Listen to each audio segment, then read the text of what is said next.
So we're going to talk now and go through some examples and some usage of Gauss's law. Gauss's law is this.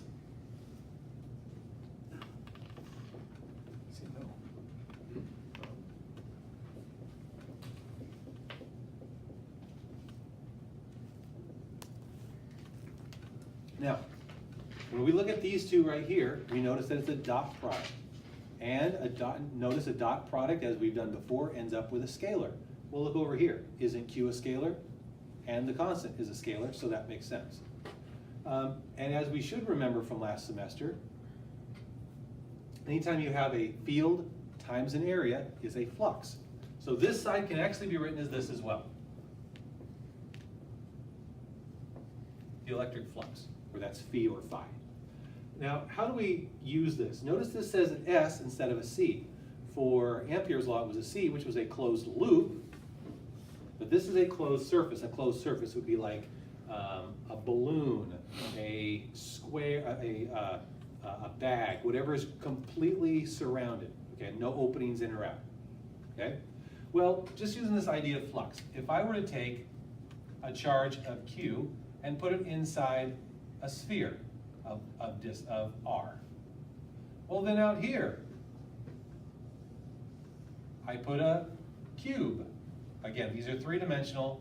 Okay? So right here, what is my flux going through this? Q over epsilon naught. So there's a flux equals Q over epsilon naught going through this one. Well, how much is going through the cube? It equals Q over epsilon naught also. Physically, what would that look like? Well, it puts out an electric field. I'm going to try to draw this correctly.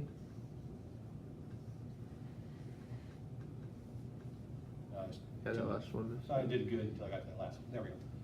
And as you'll notice, whatever lines are coming through the first one are going through the second one.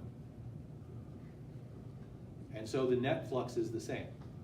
Now, for the cube, how many sides does the cube have? 2, 4, 6. So if I took the total flux divided by 6, I would know the flux going through a single side. The shape of this is irrelevant. If I took another one out here just for the heck of it, and I just went, it's a bunny, or whatever, whatever. The flux coming out of that would be exactly the same, because it's the same Q enclosed, and the constant is still the same. Now, let's do something a little bit more useful. That was just for purely the idea of what that is. Now, when we do this E dot dA, we're always going to try to make this easy on ourselves. Gauss's law, and again, I'm saying this is a little bit of parroting from the book. Gauss's law is valid in all instances. It just may not be useful. Okay? So let's take the simplest form possible. Let's say that we have a Q here. And we take what's supposed to be a perfectly round sphere. And let's say that this is at a distance from the center of R. Well, following Gauss's law, each part of this sphere has little dAs. dA is a area element. If you were to take some strangely shaped object, well, let's just take this book, then this would be dA, this would be dA, dA, dA, perpendicular at all points. Think about taking this and reducing it down to a very small element, and that would be dA. For another very strangely, or for this one, it would be dA, dA, dA, dA, and you would add them all up, and you would get the area of the object. The surface area of the object, not the volume. Well, let's put this in. We would notice at any point, dA points outward. The electric field points Outward. outward. So at any given point, dA and E are perfectly parallel. Therefore, the dot product can disappear. And all we get is E times dA. So now we rewrite it. We get the surface integral of E. I guess I don't need that anymore because we just did that. Well, let me erase that, sorry. Would be E dA. Oh, Q enclosed is just Q over epsilon naught. Now, if we took the exact same radius everywhere, the electric field would be a constant and can come out of the integral. Sorry, the surface integral of dA equals Q over epsilon naught. And what is the integral of dA? You add up all the little dAs and you get the area of a sphere, which equals Q over epsilon naught. And the surface area of a sphere is 4 pi r squared. We now solve for E, and I get the electric field on the sphere at any point will be Q over 4 pi epsilon naught times r squared. It's hard for you to see there, but up on our equation sheet that we have up here, we have that Kc equals 1 over 4 pi epsilon naught. So therefore, coming back down here, we get that E equals Kq over r squared, which is just Coulomb's law. Oh. Crazy. Which means Coulomb's law is a more general form of Gauss's, or sorry, more specific form of Gauss's law. Gauss's law is more general. Gauss's law reduces to Coulomb's law. Now, let's use this idea of a sphere, now that we've looked at Gauss's law. Let's look at one of the uses of Gauss's law, and that can actually predict stuff from things that we already know. Now, if this is your first time going through electrostatics, some of this may not be, if I'm talking to people watching this, but we've actually done electrostatics last semester without Gauss's law and without the calculus, so we're actually expanding upon things that we know. Let's imagine that we have a hollow sphere, a hollow conducting sphere.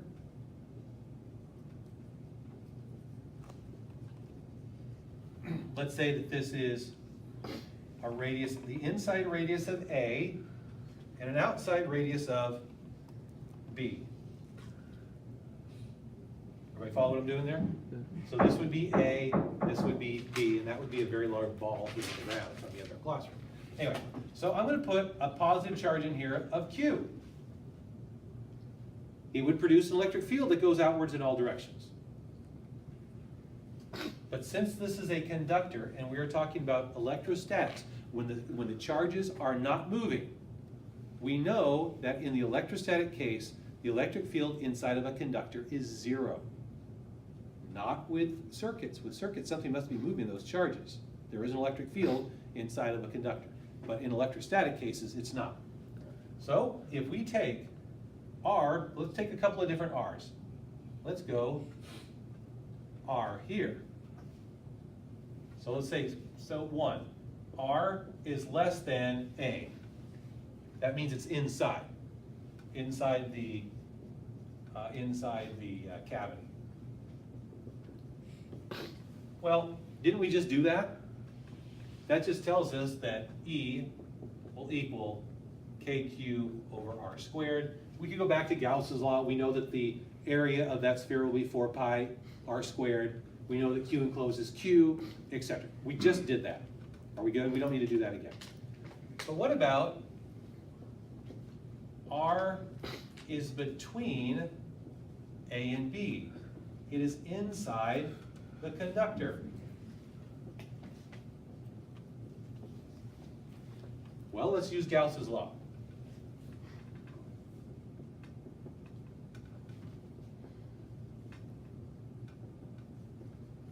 We know that this is Q. At least that's Q, we think. But what do we know about this? The electric field inside of a conductor equals 0. 0. And 0 times anything is 0. So now we know that this side equals 0, so this side must equal 0. 0, and we were wrong.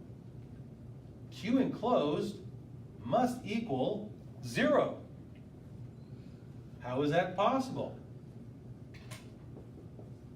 Well, if this is a Q positive, and if this is our new Gaussian surface, where again, this is A, and this is B. Everybody follow what I'm doing there? And R is right there. Everybody follow what I did there? Q enclosed must equal 0. which means there must be an equal and opposite charge on the inside of this surface. It pulls in from the conductor. And our electric field, now I'm going to draw this over here because I think this is a little easier to see. So we've got our inside shell here with our negatives, and then there's our outside shell there. So notice our electric field goes from here to here. Now again, I drew them quickly, but those are on the edges, right? Okay? We just proved that there must be a charge on the inside of that conductor because the electric field is 0. Now let's go on to the next step. Now let's do this. Let's say, in our third case, we say R is greater than B. This is outside the conductor. Go back to Gauss's law again.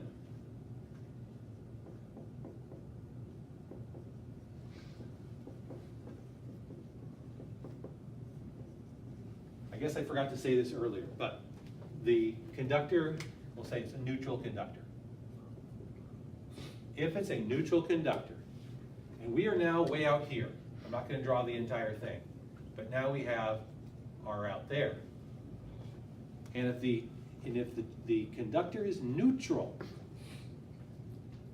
then if this side is negative, this side had better be positive, so that's neutral. So every negative that pulled in, how do things become negative? They move. And if a negative leaves, it leaves a positive behind. So this side must have an equal charge that's positive. Guess how much negative charge there is right there? Q. Positive Q, negative Q, positive Q on the outside. So our total charge is Q. Q. And now we have, that comes out again, we take the integral of dA, which is just A, and we get 4 pi r squared again, equals Q over F. Whoa, this is looking very familiar. Which looks identical to this one, doesn't it? Are the r's equal? This is R small inside. That's R big outside. E would be weaker out here, wouldn't it? Because the lines are diverging.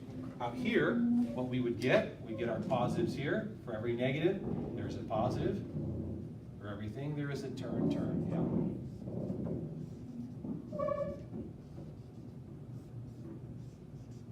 With no electric field inside the conductor. You see how the lines are diverging? Yeah. That means the electric field is getting weaker. We have a symphony of chairs next door being pulled around. Okay? Now, what if we put a person, and of course we know who we're going to use. Let's put Slim Jim out here. And Slim Jim is looking at this thing. Let's imagine Slim Jim in his hand. He has his electric fieldometer. And he takes his electric fieldometer, and his electric field says, oh, there's an electric field this far from a point, and it has an electric field of KQ over R squared. He says, oh, wow, there's a charge of Q. He keeps walking. There's still a Q. He finally gets to the conductor, 0. He goes through the conductor, gets the inside, it says Q.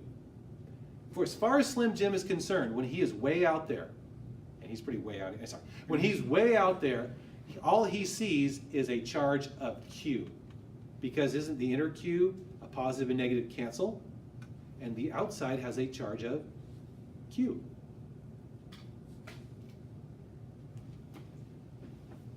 Now, let's go on to now if we wanted to, we could do one more tricky thing here. Let's say that this conductor was neutral to begin with. We put the positive charge inside. Here's our conductor. But we conduct it to ground. Or we connect it to ground. We said that the positives here have negatives out here, right? Where do those negatives come from now? The ground. These actually go, and the whole thing has a charge of 0. Positive, negative, total charge equals 0 now. I don't think I made the comment earlier, and I should have. Inside the conductor, again, there's our positive Q. Here's our conductor. Here's our negatives. I'm just going to make them simpler so that we can see this fast. So I'd like to move on. And then our positives here. I had a student, since we've already done dielectrics, he looked at this and said, oh, well, you have an electric field going this way, and you see these two, you have an electric field going this way, and they cancel. No, no, no. Electric field lines start at positives and end at negatives. Once they get to that negative, it's done, it's gone. They start again here. There's no electric field from there to there. The electric field starts here, goes there, stops, and moves on. Electric field lines don't stop. Magnetic field lines never stop. Electric field lines start at positives, end on negatives, done. Then they start again on positives. And why is it going out? Because it's looking for a negative. Okay, next thing.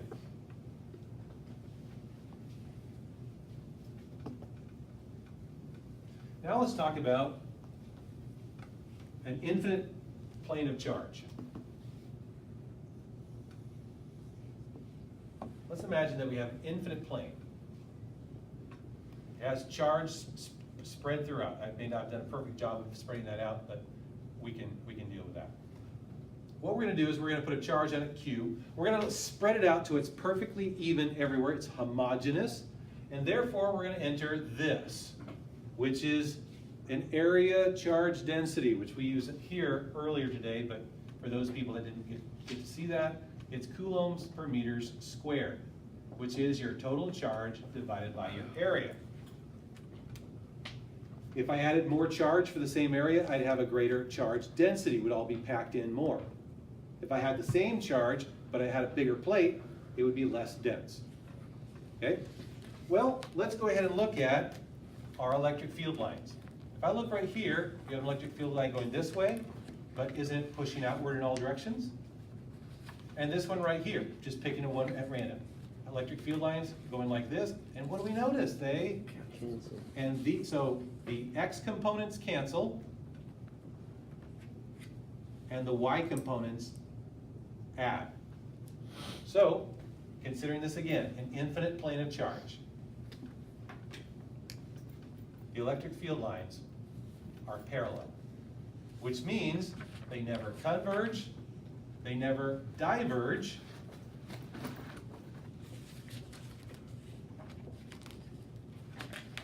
and the electric field, for instance, here would be the same electric field here. Now, of course, you would say, if you got to the edges, they would start to spread out. That's known as fringe field. That's why we're calling it an infinite plane of charge, or we could say a very large plane of charge close to the center, away from the fringes. What we're going to do is we're going to pick a surface that's either completely perpendicular, or surfaces that are either completely perpendicular or perfectly parallel. As you'll find out later on, the actual area, the shape of the area doesn't matter. But what we usually use, the traditional, is what's called a pillbox. A circular object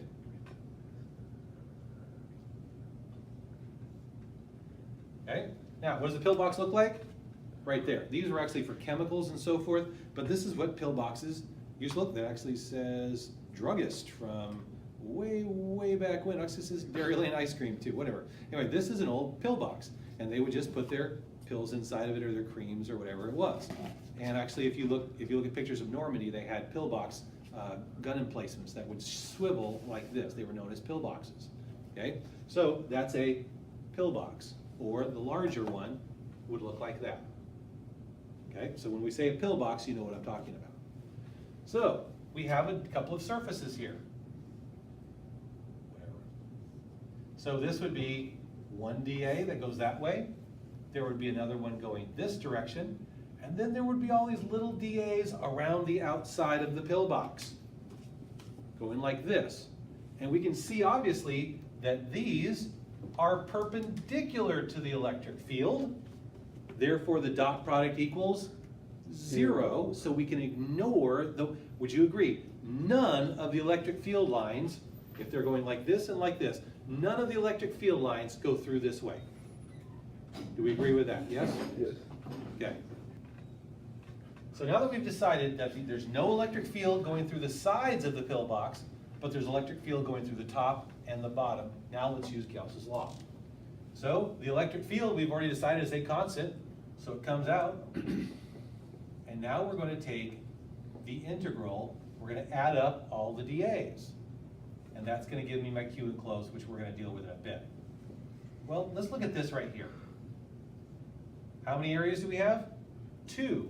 We have a top area and a bottom area. So this is going to be E times 2 areas.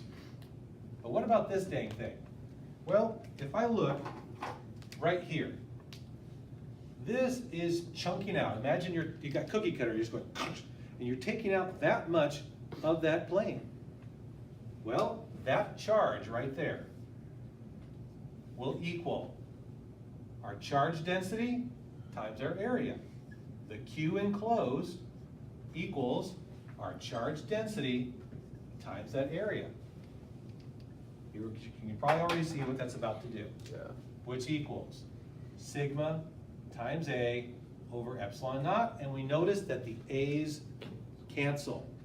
It doesn't matter if we use a pillbox, if we were to do a triangle, or what do you call that, a prism or whatever it is, or if you were to pick a bunny. It doesn't matter what it is, as long as the sides are vertical and the tops are flat, because the 2 areas will cancel always.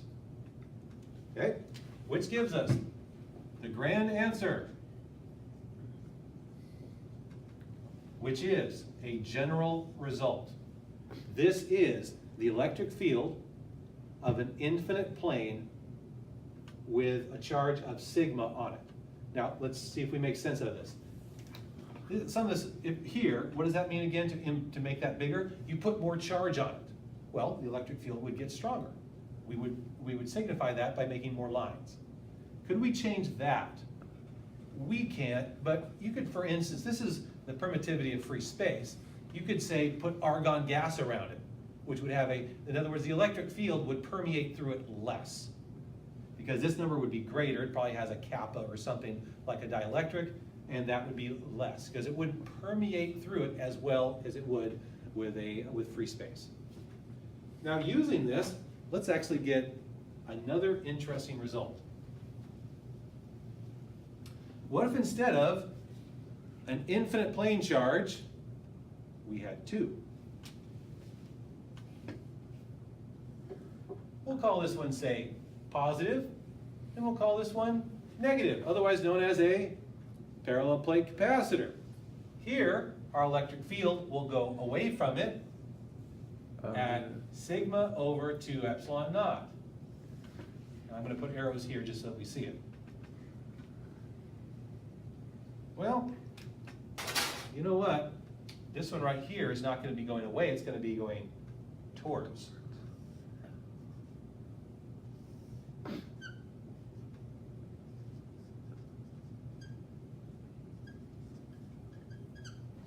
What do you know about these two? Cancel.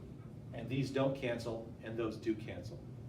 As a result, general result, the electric field inside of a parallel plate capacitor is, take 2 of them, 1/2 plus 1/2 is 1, sigma over epsilon naught. And for a very large capacitor, ignoring fringe effects, the electric field outside is 0.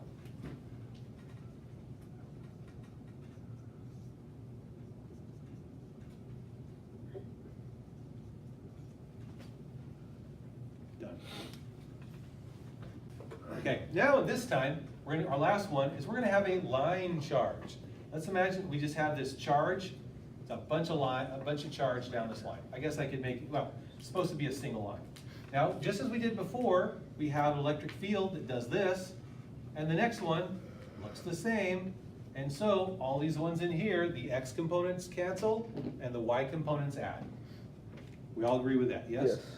Now, wouldn't this be true in 3D space? I could draw this easier than I can erase it. So this whole thing, I will just say positive Q, okay? And we have an electric field that looks like this, and it goes out not only up and down, but it comes this direction as well. Much like that. You see how the electric field is going outward in all directions, and it is parallel in this way. These are all parallel. And in this direction, they're radial. You see it? So from an edge, if you were to look at it from the edge, okay, this is the end view, would look like this.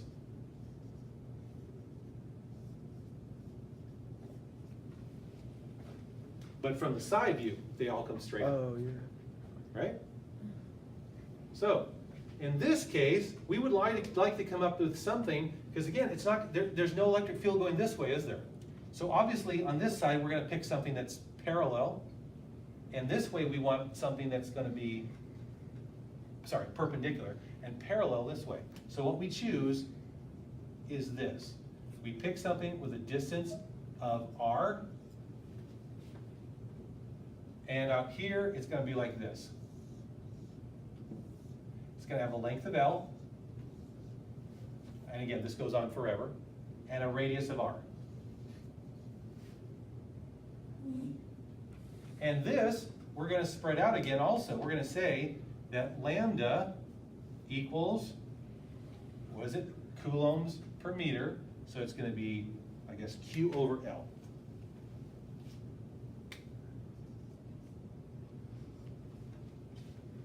Because that's how much Q I'm going to capture. So here we go. Let's follow Gauss's law explicitly.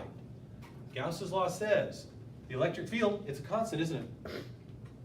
At this radius, it's a constant. It's going to be spreading out, but at this radius, it's a constant. So once again, we get E, and now we need to add up the area. Sorry, that's supposed to be a surface. dA equals our Q enclosed, etc. Now let's find the stuff that we need. Our our area of a cylinder.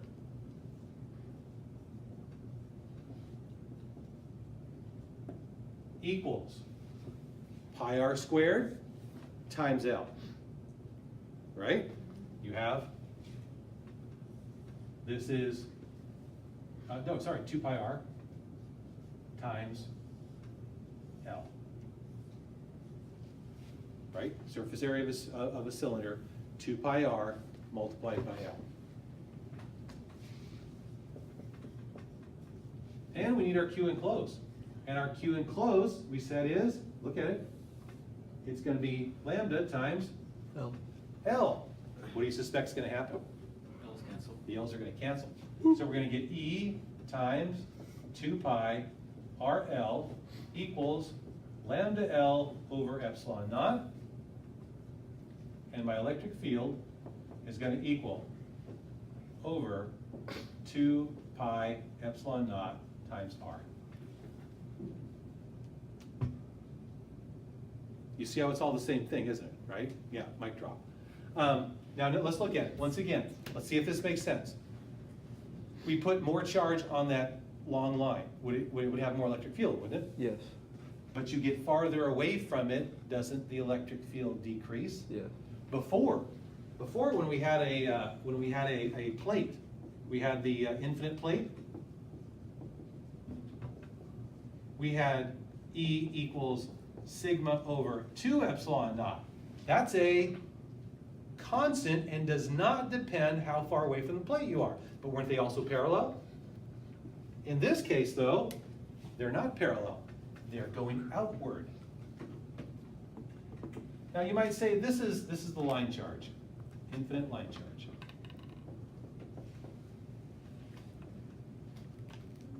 But we had for a point charge, we had that E equals KQ over R squared, which equal 1 over 4 pi R squared, 1 over epsilon naught. So Q over epsilon naught. Look at this one. There's an R squared here. I'm sorry, I'm writing that quickly. I still have a little bit of time or I'm almost done. 2 minutes. 2 minutes. Q over 4 pi epsilon naught R squared. This one separates out as an R squared because it goes outward in all dimensions. This one does not. Do you see in this dimension they're still parallel? But in this one, they're not. So this one only separates. These lines only diverge in one dimension. In the other dimension, they're still parallel. But for the point charge, they diverge in all dimensions. And for the infinite plate, they're all parallel everywhere. Mic drop.